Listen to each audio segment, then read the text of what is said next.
ইরাকের শপিং মলে অগ্নিকাণ্ড। বৃহস্পতিবার পশ্চিম এশিয়ার ওই দেশের এক শপিং মলে ঘটনাটি ঘটেছে। এখনো পর্যন্ত মৃত্যু হয়েছে অন্তত 7 জন, নিখোঁজ আরও অনেকে।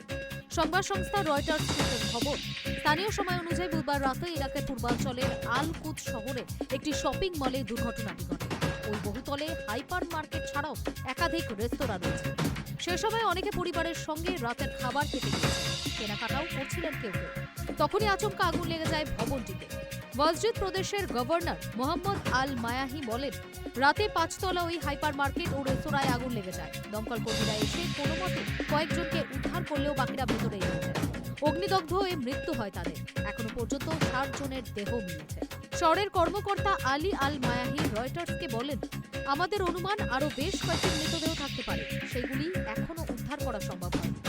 শহরের এক কর্তা জানিয়েছে, এখনো পর্যন্ত 59 জনকে চিহ্নিত করে তাদের নামের তালিকা তৈরি সম্ভব হয়েছে।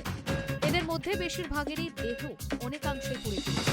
একজনের দেহ এতটাই পুড়ে গিয়েছে যে তাকে শনাক্তও করা যাচ্ছে না। কয়েকজন এখনো নিখোঁজ। ইতিমধ্যেই দুর্ঘটনায় বেশ কিছু ভিডিও সমাজ মাধ্যমে ছড়িয়ে পড়েছে। ভিডিওতে দেখা যাচ্ছে রাতের অন্ধকারে দাউ দাউ করে জ্বলছে আলকুতের ওই 5 তলা ভবন। দমকল কর্মীরা আগুন নিয়ন্ত্রণে আনার চেষ্টা করছে। যারা ভেতরে আটকে পড়েছে তাদের উদ্ধারের চেষ্টাও চলছে।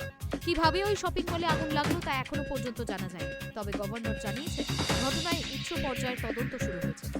সরকারি সূত্রকে উদ্ধৃত করে রাষ্ট্রীয় সংবাদ সংস্থা আইএনএ জানিয়েছে, তদন্তের প্রাথমিক রিপোর্ট আগামী 48 ঘন্টার মধ্যে প্রকাশ্যে আনা হবে। মামলাও দায়ের করা হয়েছে ওই বহুতল ভবন এবং শপিং মলের মালিকদের বিরুদ্ধে। High news network.